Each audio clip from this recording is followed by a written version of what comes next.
1948.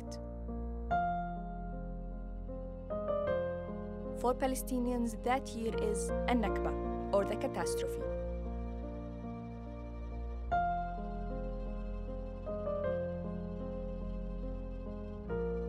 When hundreds of thousands were forced out of their homes.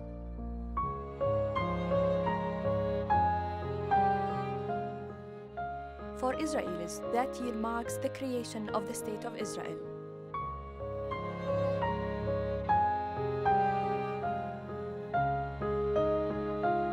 As a filmmaker and as a Palestinian, this documentary series was my way to understand the events of the past that are still shaping the present.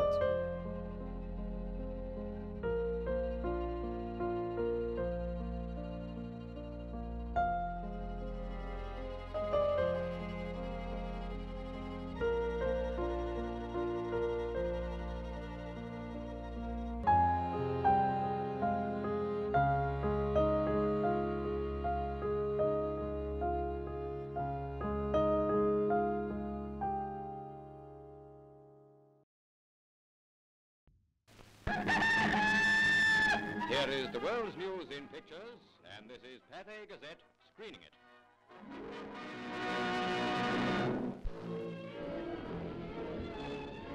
Theoretically, you're due for a share of these.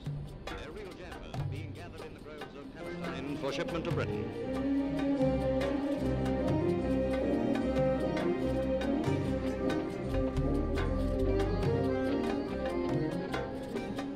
Images from another time, when Palestinians still worked their land. Few Palestinians, if any, could imagine they were to become victims of what would later be known as ethnic cleansing.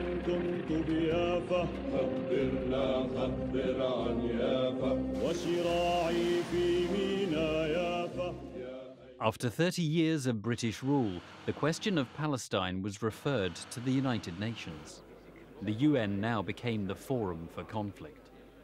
Talks focused on dividing Palestine into an Arab and Jewish state. For granting the Jewish Agency for Palestine a hearing, when we speak of a Jewish state, we do not have in mind any racial state or any theocratic state, but one which will be based upon full equality and rights for all inhabitants without distinction of religion or race, and without domination or subjugation. November the 29th, 1947. The UN General Assembly met to devise a plan for the partition of Palestine. ثم هذه خريطة الأراضي. كما ترين اليهود لم يملكوا أكثر من 5.5% من مساحة فلسطين. United Nations Resolution 181 divided Palestine into an Arab and a Jewish state, with Jerusalem being an internationalized city. The Jewish state would be granted 56% of the land. The city of Jaffa was included as an enclave of the Arab state. The land known today as the Gaza Strip was split from its surrounding agricultural regions, making the proposed state all but impractical in the eyes of many Palestinians. The draft resolution was presented for voting. The resolution of the Dutch Committee for Palestine was adopted by 33 votes, 13 against, 10 abstentions. أمريكا بالأساس إذن وفي عهد ترومان هي التي صنعت هذا القرار ودفعت ثمنه عن طريق الضغط وعن طريق الرشاوي إلى عدد من مندوبي الدول، وقد اعترف مندوبو ليبيريا في إفريقيا والفلبين وغواتيمالا، عدد من الدول اعترفوا خطيا بمذكراتهم بالضغط الأمريكي عليهم أو على حكوماتهم للتصويت، بدل التصويت مع العرب أو التصويت أو الامتناع عن التصويت إلى التصويت مع القرار الذي أمريكا وضعته. Arab newspapers ran a name and shame list of the countries that voted for the UN partition plan, and Arab protesters took to the streets. It was unthinkable in the United Nations or any other place in the world that a national liberation movement would share the land with the settler community by dividing it. What was important for the Zionists in the United Nations Partition Resolution was that it provided Israel with international legitimacy, but they didn't care for the borders, or they didn't stop them from thinking how to dispossess the Palestinians. أرادوا ترسيخ المبدأ وهو مبدأ الدولة اليهودية. حالما رسخ المبدأ وقبل دوليا هم تكفلوا بالتفاصيل، ولذلك برأيي الترانسفير هو مترتب عن فكرة الدولة اليهودية في مكان لا يوجد فيه أغلبية يهودية، وبالتالي لا مجال لللف والدوران حول هذا الموضوع. قلت دولة يهودية، قلت ترانسفير. Following the partition resolution, Britain announced it would end its mandate in Palestine on May the 14th, 1948. Outraged by the vote for partition, the Arab League decided to prepare the Palestinians for an armed resistance. Some 3,000 volunteers, some from across the Arab world, were sent for training in Syria. A figurehead for the struggle was the Grand Mufti of Jerusalem, Haj Amin al-Husseini. From his refuge in Lebanon, he felt confident the Palestinians, with help from the Arab countries, could prevail. حاج أمين الحسيني في 37 طلع من هون 11 سنة أو 10 سنين ما كان في فلسطين، ما كان يعرف الوضع. هون كان في كثير من الناس كانوا يشوفوا التمارين الصهيونية، كانوا يشوفوا كيف مسلحين، كانوا يشوفوا الكبوتات والمستوطنات تبعهم، كانوا يعرفوا إحنا شو بنسوي ضد هدول. Palestinians began to organize local committees for self-defense. By the end of 1947, groups of young men were traveling to Damascus, Beirut and Cairo to acquire weapons and receive military training. احنا لما صار الانجليز بدها تطلع وتسوي ما عندنا سلاح.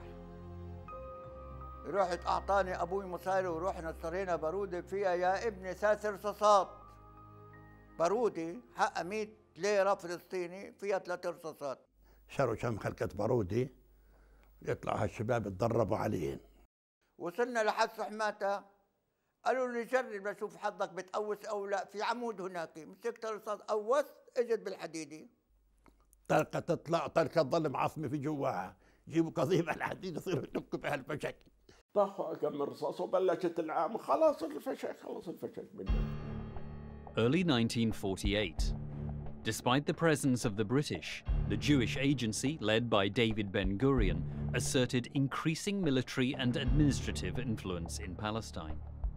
Jewish paramilitary forces included the Haganah, the Irgun, and the Stern Gang. During the first half of 1948, their numbers swelled to as many as 40,000 men and women. On the other side, there were as few as 3,000 Palestinian irregulars. This was the remnants of the fighting force smashed by the British after the Arab Revolt in 1936. There were also an estimated 4,000 volunteers from the region, known as the Arab Liberation Army, led by an Arab nationalist called Fawzi al-Kawukashi. In terms of fighters, the Palestinians were outnumbered and outgunned. A small group of Zionist leaders and military commanders met regularly on a weekly basis from February 1947 to February 1948 for a whole year, planning the ethnic cleansing of Palestine. They didn't decide about it in a day. They had weekly meetings, and in each week they became more and more convinced that this was the right way forward. In the first week of 1948, hostilities picked up. There were 2 bomb attacks against Palestinian targets. The first, a car bomb, destroyed the old Ottoman government house in Jaffa. It killed 26 people. The second, the bombing of the Semiramis Hotel in Jerusalem, killed over 20. At Oxford University's Middle East Centre, we found an important document. It contained details of a meeting on January the 6th, 1948, between the British High Commissioner for Palestine and David Ben-Gurion. The High Commissioner inquired about reports that Haganah was responsible for the attack on the Semiramis Hotel. Ben-Gurion conceded this might be the case. And in a letter he sent 2 days later, Ben-Gurion confirmed Haganah's responsibility for the attack. During the first 3 months of 1948, Jewish paramilitary groups carried out dozens of attacks on Palestinian cities and villages. Some operations were carried out by special units of Jews disguised as Arabs, known as Mistaravim. اليهود صارت تطلع على القرى بالليل، فاهم، وتعمل تحط قنابل وتسووا انفجارات ولهذا. صرنا احنا ناخذ البارودة ونحرس خوفا من انه اليهود يدخلوا ويعملوا هذا. A direct challenge to the United Nations and its powers of war prevention comes from Palestine. The definition of legal and illegal forces becomes daily more obscure. Haganah, the force first legally raised for the defense of Jewish settlements, appears to function hand in glove with Irgun Tzvi Leumi, the outlawed terrorist army. The well-trained Jewish forces began to put their plans into action.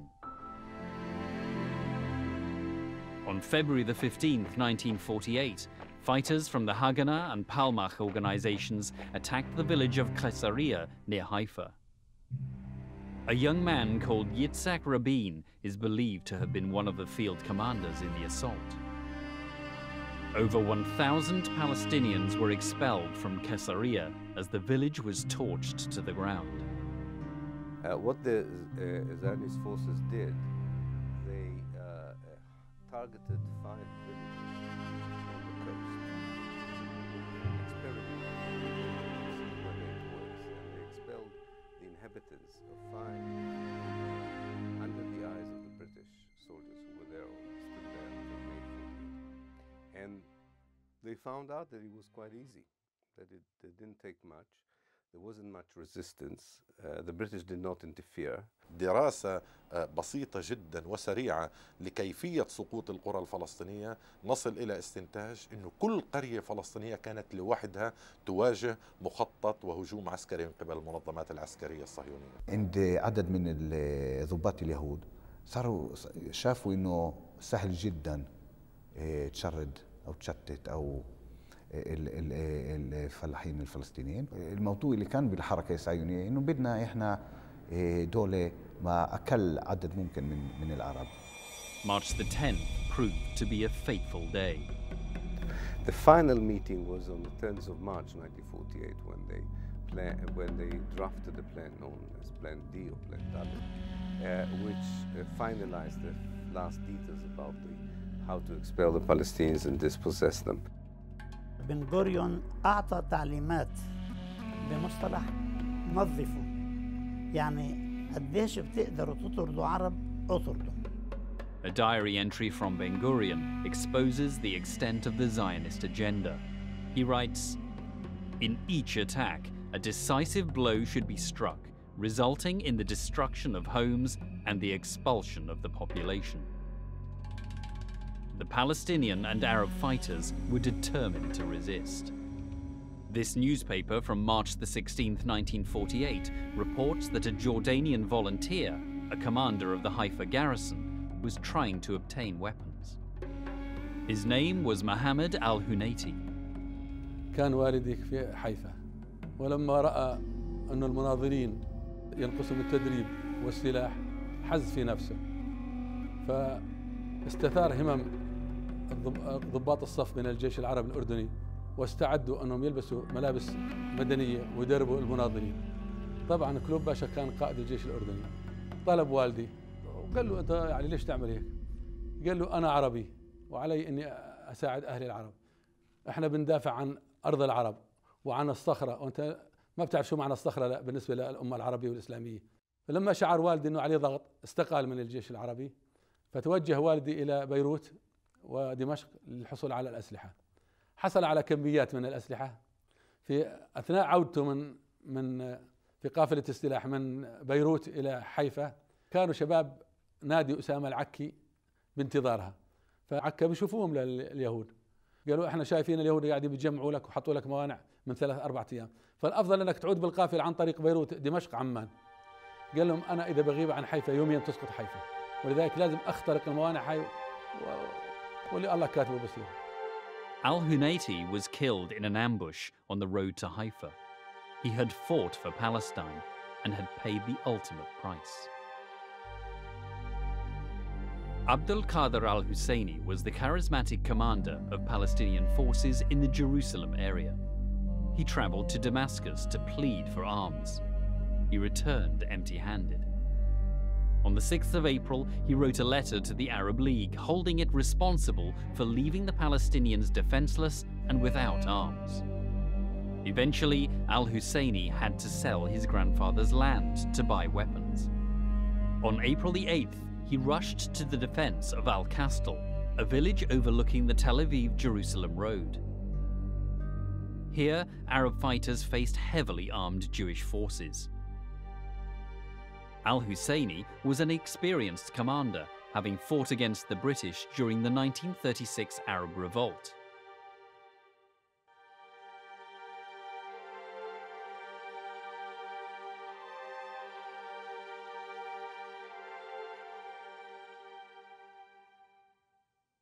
He was killed in the Battle of Al-Kastal. His funeral drew a large crowd of mourners. His death was a severe blow to the Palestinian morale. Jewish forces were gaining the upper hand. They began to seize areas that the UN partition plan had allotted to the Arab state. In this land grab, little discrimination was made between fighters and civilians. At dawn on April the 9th, 1948, a combined force of Irgun and Stern Gang fighters moved into the village of Deir Yassin, near Jerusalem. The result was a massacre. Over 100 Palestinians were killed, including women, children, and the elderly. وحتى مذبحة دير ياسين كانت تبعد 2 أو 3 كيلومتر عن مكتب مدير البوليس البريطاني في القدس، وعندما أخبروه بأن هناك مذبحة تدور في دير ياسين لم يتحرك وقال هذا ليس من شأننا. The British very sadly let down the Arab population. Of that there is no doubt. Because we were there, the Palestine police force, to police the country. ما أظن أنهم كانوا مبسوطين مع هذه النهاية. كانوا يشعروا بشكل of uselessness. بعد الشرطي الذي حكيت معهم قالوا لي في هذه الفترة قد نمشي في الشارع نرى الصراع بين يهودي وفلسطيني وإحنا زي ما كنش في المكان. British troops began their withdrawal a month before the date set for the end of the mandate. As soon as they moved out of an area, Jewish fighters moved in. كان كامب الجيش البريطاني، وهذا الكامب كان سبب في خروج البلد أو القضاء على البلد. فكانت استلمته الإنجليز زي ما قلت لك، والإنجليز أجوا في الليل طلبوا من اليهود يستلموا الكامب، سلموه في الليل. فهذول أهل القرى القراب راحوا يستلموا المعسكر الكامب، ففاجأوا في اليهود. راحوا لك اليهود مركزين، لما قربوا اليهود رشوا اللي رايحين، إيش مات وإيش انجرح. اللي انجرح يزحف يوصل بين الشجر والقمح، واللي ما ظل مات، ولا حدا جابه ولا إيش. بريطانيا أعطت سلاحها لليهود. كانت اليهود مدرعاتها دباباتها أسلحة كلها سلمت اليهود وطلعت بريطانيا. جاء دولة طبرية في 16 نيسان، وجاء الجيش البريطاني كان في طبرية يحذر السكان العرب بأن عليهم أن يغادروا المدينة. بعض السكان بدأوا بالمغادرة، بقي منهم عدد كبير للدفاع عن المدينة. ووالدي كان من العائلات الفرنسية التي بقيت ورفضت أن تخرج من المدينة في 16 شهر و17 شهر. فجاء ضابط بريطاني إلى والدي باعتباره قسيس، أنه يا قسيس عليك أن تغادر المدينة حتى يغادر أبناء الطائفة المدينة. فقال والدي لا، لن أغادر، هذه بلدي وفلسطين بلادي وأريد أن أبقى حيث أنا. وقال الضابطي حجة زعمة مألوف أنه اليهود لهم حق بفلسطين. والدي كان عنده جواب كافي أنه لا حق لليهود بفلسطين. ضابط جاء بشاحنة وبقوة وضع والدي وشقيقتي. والدتي كانت بالمستشفى مريضة بالقلب، جيء بها أخرجت من المستشفى وضعت بالشاحنة وأخرجوا من طبرية. ولم يبقى في طبرية إلا عدد محدود من المقاتلين واستشهدوا جميعا. On April the 18th, the British Army withdrew from the city of Tiberias. Before leaving, they forced some 5,000 of the city's Arab inhabitants to evacuate their homes. The following day, Jewish forces seized Tiberias. شاهدت بأم عيني كيف كانت العبارات البريطانية تنقل الفلسطينيين من حيفا إلى عكا. عملية ترحيل الفلسطينيين شاركت بها القوات البريطانية. April the 21st. By noon, the last British troops completed their withdrawal from Haifa. That very afternoon, the city was stormed by thousands of Haganah fighters.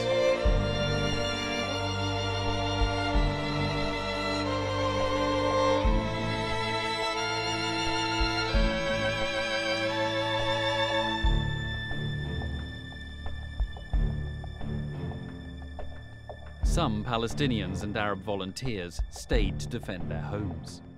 After a 2-day street battle, 60 of them had been killed. The rest withdrew from the city. احنا ظلينا لما حيفا سقطت. لما سقطت حيفا كانوا إذا يعني الرئيسية سقطت، الراس سقط، واحنا شو بنضل نسوي هان؟ طلعت العالم.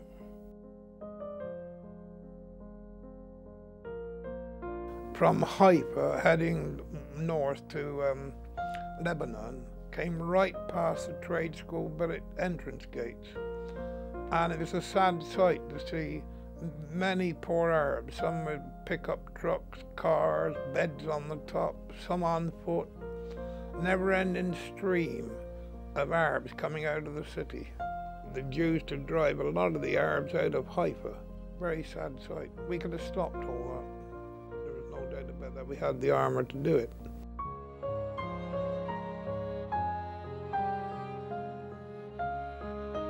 "50,000 Arabs were forced to flee their homes in Haifa, never to return. Today, a memorial stands in the city. Erected by the Israelis, it commemorates what they call the liberation of Haifa.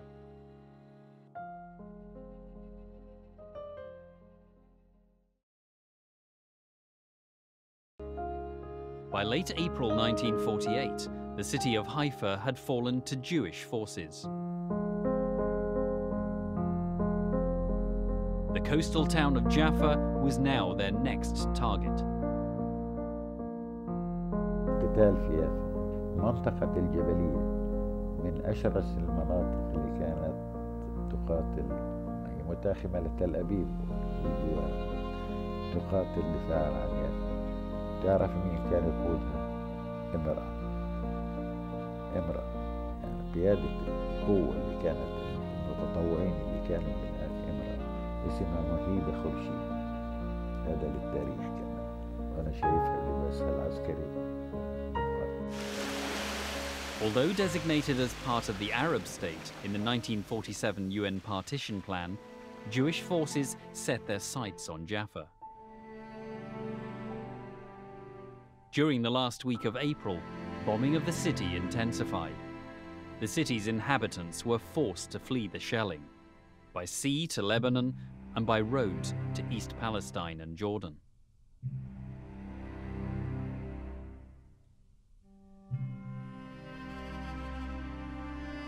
By May the 14th, 1948, the Haganah had taken control of Jaffa.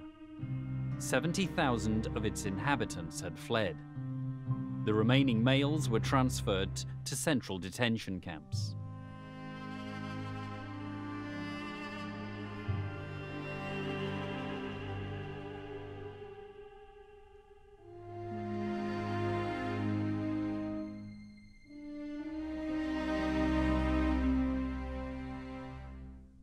Detainees were forced to bury the corpses of fellow citizens now rotting in the streets.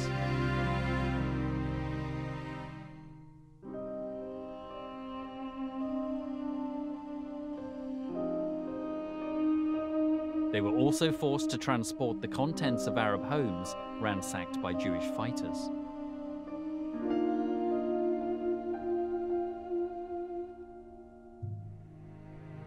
كانوا يأتون بالشاحنات ويفرغوا المنازل العربية من كل محتوياتها الهامة.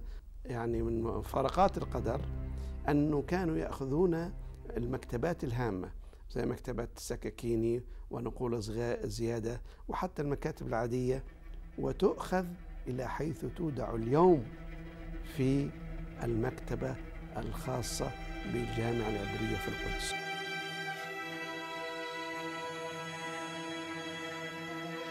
المنهج اللي اعتمدته المنظمات العسكرية الصهيونية في عملية التهجير. فالبصة كمثل تم حصارها وقصفها من 3 جهات وأبقيت المنطقة الشمالية مفتوحة. طبعا الشاطر يفهم المقصود انه المنطقة الشمالية مفتوحة، شو بنقدر نوقع احنا ضحايا بيكون منيح، نعمل ترويع وتخويف للسكان. وهذا اللي صار مع أهل البصة، انه بنتيجة الحصار والقصف بالطائرات والمدفعية وعملية تهجير السكان صارت بالألف. اللي ما قدروا يهربوا تخبوا في كنيسة البصة. وبعد ما دخلت قوات الهجناء على البصة أخرجوا 4 وتم قتلهم، شباب وصبايا بجيل 14 وال15، والبقية قاموا في ترحيلهم. الهجرة تمت إلى لبنان لأنه تم قصف القرى والإغلاق عليها من 3 جهات. كذلك التهجير كان إلى سوريا من خلال محاصرة من 3 جهات والإبقاء على الجهة الشرقية الشمالية. فيما يتعلق في القرى الفلسطينية المحاذية إلى منطقة الغور نفس الأسلوب. ومن هون تم خلق قضية اللاجئين من قبل المؤسسة العسكرية الإسرائيلية.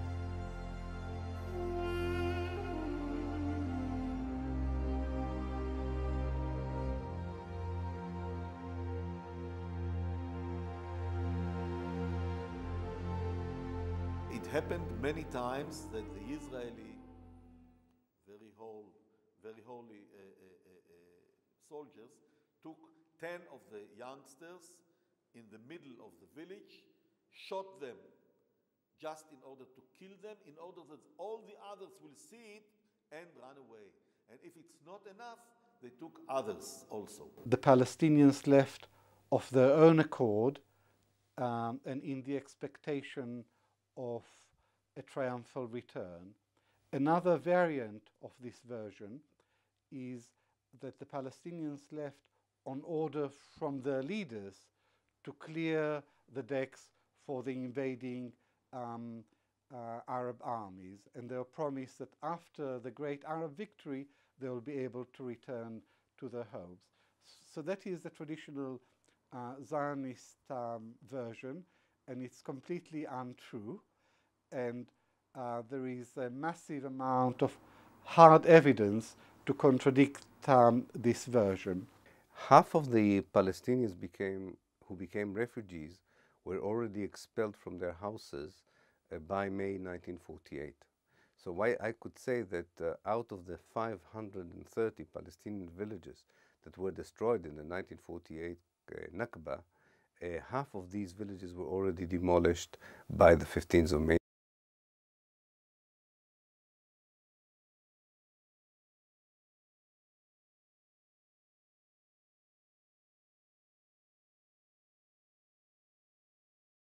Ethnic cleansing is an ideology that wants to get rid of one ethnic group in its entirety from the place where it lives. The second stage of ethnic cleansing is to erase these people from the place's history. So it's also a cultural act of erasure, of wiping them out of history, out of memory. And the third stage is to make sure that they will never come back. Although the British Army was still present in Palestine, Jewish paramilitaries seized control of 5 major cities. Some 200 villages were destroyed. Ahead of the full British withdrawal, more than 350,000 Palestinians were driven from their land. May the 15th was the date set for the end of the British Mandate. Yet for the Jews, this posed a problem. The 15th fell on a Saturday, the Sabbath. So celebratory announcements of the Jewish state were sent out a day earlier, on Friday, May the 14th. The British Army hastened their retreat. The Jews had been gearing up to take over. In fact, they were issuing Jewish stamps before the 14th of May. A few days before, I've still got 2 francs. They're issuing their own stamp. They were geared up, mind. They were geared up and ready to go. No doubt about that. On May the 14th, 1948, in this grand Jerusalem home, the last British High Commissioner of Palestine, Alan Cunningham, signed a document terminating the British Mandate. Over 3 decades, the British presence had helped pave the way for the realization of the Zionist dream.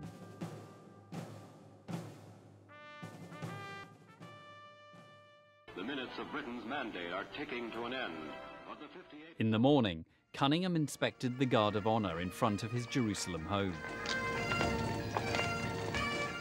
He then flew to Haifa.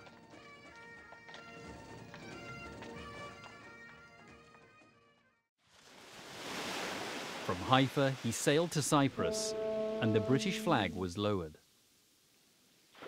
From the time the British occupied Palestine in 1917 to when they left in 1948, the number of Jews is estimated to have multiplied 10 times to 500,000.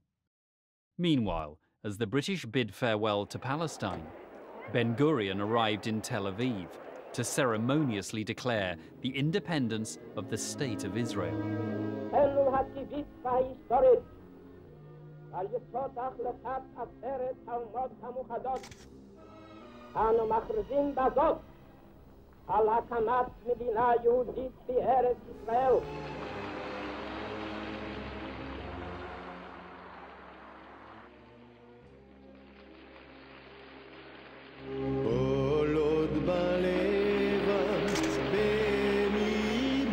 The State of Israel was signed into existence at the stroke of a pen by 25 leading members of the Jewish community.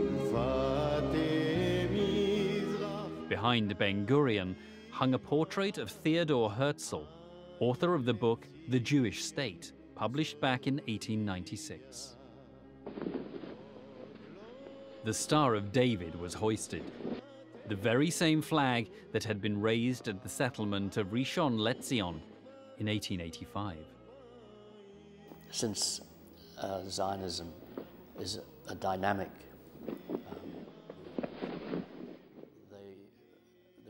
they knew that there was no finality about the borders then. They knew that opportunities would arise in due course to take the rest of it, and they did in 1967. That was the thinking behind the Zionist movement. The building of a Jewish state, and then the gradual expansion of the borders of the Jewish state. Israel, they have named their state, and the new citizens of Israel cheer the men who have signed the Jewish Declaration of Independence. They leave the hall, Ben-Gurion first. Then Goldie Meyerson, woman member of the new Council of State, and Foreign Minister Moshe Sheftok. Chaim Weizmann becomes Israel's first president. Minutes after the Tel Aviv ceremony, the United States amended a document on what they had previously referred to as a new Jewish state. The new wording now read, the State of Israel. It was signed by President Harry Truman and then announced by the U.S. representative to the United Nations. The United States recognizes the provisional government as the de facto authority of the new State of Israel. A new state was born on the foundations of the British Mandate. الذي حصلوا عليه أنهم ورثوا نظام الدولة الإنجليزي. عندما أعلنوا الاستقلال لم يهدموا البنى القائمة، أخذوها كما هي. يعني في واقعية وبراغماتية رهيبة عند القيادة الصهيونية الأولى بقيادة بن-غوريون. يعني بنيت الدولة تؤخذ من الانتداب من الجيش للأمن لا كما هي، ثم يبدأون بصهيونتها. عندما تم الإعلان عن إقامة الدولة العبرية في تل أبيب مباشرة كانت المؤسسات تعمل في القدس الغربية، سواء كانت عن طريق البنوك أو مؤسسات الطابو أو مؤسسات السياسية أو المؤسسات البلدية. لو كان شخص يهودي يعيش في تل أبيب في يوم 15/5 أي ثاني يوم بعد ما أعلن الدولة، أذهب إلى مكتبي إذا كنت أشتغل في دائرة الصحة وأجد كل السجلات موجودة وكل الأعمال موجودة، ومكتبي كما هو ناقصا شيئا واحدا فقط، وهو أن زميلي الفلسطيني قد هجرناه وطردناه من وطنه. ولذلك استلموا دولة كاملة. ولذلك أنا بقول أنهم استلموا إسرائيل instant state، دولة جاهزة ناقصا أهلها الطبيعيين. The British had not allowed forces from neighbouring Arab countries to enter Palestine until after their departure. By May the 15th, with the last British troops gone, Arab armies entered the country from the borders of Lebanon, Egypt, and what was then called Transjordan. Their declared objective: to liberate Palestine. That day, the New York Times ran the headline, "Jews in grave danger in all Muslim lands." I've come back to the United States to tell Jews in the United States how the state of Israel has been formed. The Jews are holding their ground in the country in spite of the fact that they have been outnumbered by the Arabs, and the Arabs have come much better equipped with heavy arms than the Jews have in their possession. The reason is a simple one. Jews who are fighting in Palestine, the state of Israel, are fighting for the only thing that they have in their possession. It means life or death to them. The Jewish forces in 1947-48, they were far stronger, even far more numerous, actually, than the combined Arab armies. They were a highly prepared, highly dedicated, well-armed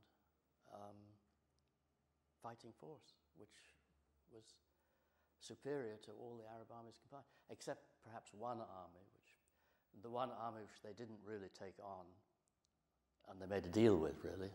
I'm talking about the Jordanian army. في الحقيقة الجيوش العربية السبعة التي دخلت فلسطين في البداية لم تكن يزيد مجموع أعدادها عن 24,000 جندي، وهذه مأساة أن كل الجيوش العربية التي شاركت لم تكن لتصل إلا لثلث أعداد اليهود العسكريين المدربين المستعدين للقتال. الجيوش العربية لم تكن معدة، لم تكن مستعدة، لم تكن منظمة، لم يكن هنالك القيادة الموحدة بقيادة الملك عبد الله، كانت تعمل في جانب والآخرين يعملوا بجانب آخر. الجيش العراقي يتلقى تعليماته من بغداد. Was in fact one of the most bitterly divided, disorganized and ramshackle coalitions in the history of modern warfare. الحركات الصهيونية في المنظمة الصهيونية تلك الفترة كانت تملك قرارها، العرب لم يكن يملك قرارها. الحركة الصهيونية في تلك الفترة كان عندها أسلحة متطورة جدا وعندها مصانع سلاح في فلسطين، نحن لم يكن لدينا شيء من هذا.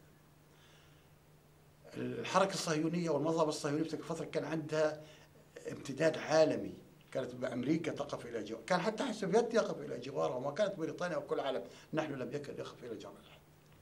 يعني بكل المقاييس كانت المعركة تسير في صالح المنظمة الصهيونية. 2 days after the Arab armies entered Palestine, the Israeli forces drew their focus on Acre. جاءوا اليهود واحتلوا تل نابليون، ومن هذا التل بدأوا يطلقون نيرانهم على البلدة القديمة. كنا ننتظر مجيء النجدة العربية، لم يأتي أي أحد. Acre fell, and 10,000 of its inhabitants were expelled. إجا عنا يوم من الأيام مجيد بيك أرسلان، قالوا له يا بيك يا باشا صفت سقطت وعكا سقفت، وإحنا قعدنا بالنص هون، وإحنا ما في عنا سلاح ولا شيء. شو بقولنا؟ قال ما كنت متأمل من أهالي ترشيحة أسمع الكلام هذا، والله عندما تسقط بيروت تسقط ترشيحة. راح ولا هو بعث لنا أنت تانك رايفل، هذول 2 مدفعية من أيام 6 مدورين معهم كل واحد رصاصة. قال هذا بخسيس من الدولة اللبنانية وهذا بدنا حقه. فهم؟ ظلوا على الشارع، أخذتهم اليهود. في بيجوا عراقي لعنا، فهم؟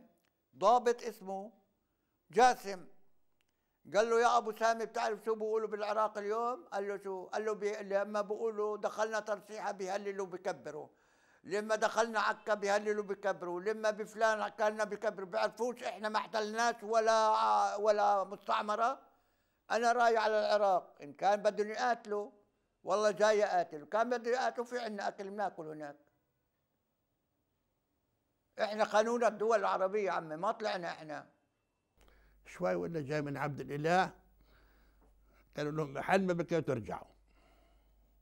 رجعوا صاروا مثل والله يعني كيف من هالتراب ويعفوا عروسهم.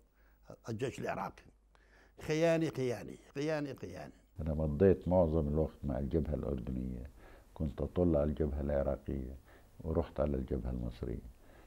بيقدرش الواحد يقول عنهم شيء، وبالعكس ناس حماسهم قوي وعملهم قوي، لكن للأسف وعدائهم للعدو حقيقي، وعدائهم لقيادتهم الإنجليزية اللي على مستوى كتيبة وسرية، وهذا كمان خصوصا الجيش الأردني كبيرة. The Jordanian army was commanded by the Englishman Sir John Glubb, known as Glubb Pasha. Over 40 other British officers also served in the army and held great influence. Under British advice, King Abdullah of Transjordan agreed to a secret deal with the Jewish leaders to avoid clashes between the Jordanian army and the Jewish fighters, in return for the West Bank and East Jerusalem.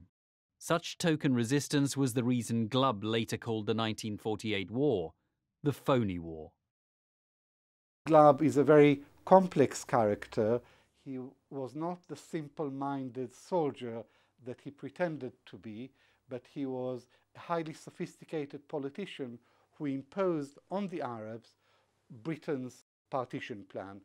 The meeting was between Ernest Bevin, the Labour government's foreign secretary, and Tawfiq Abul Hoda, the Jordanian prime minister, who was accompanied by Glubb Pasha, who also acted as an interpreter. Bevin asked Abul Hoda, "What do you plan to do?"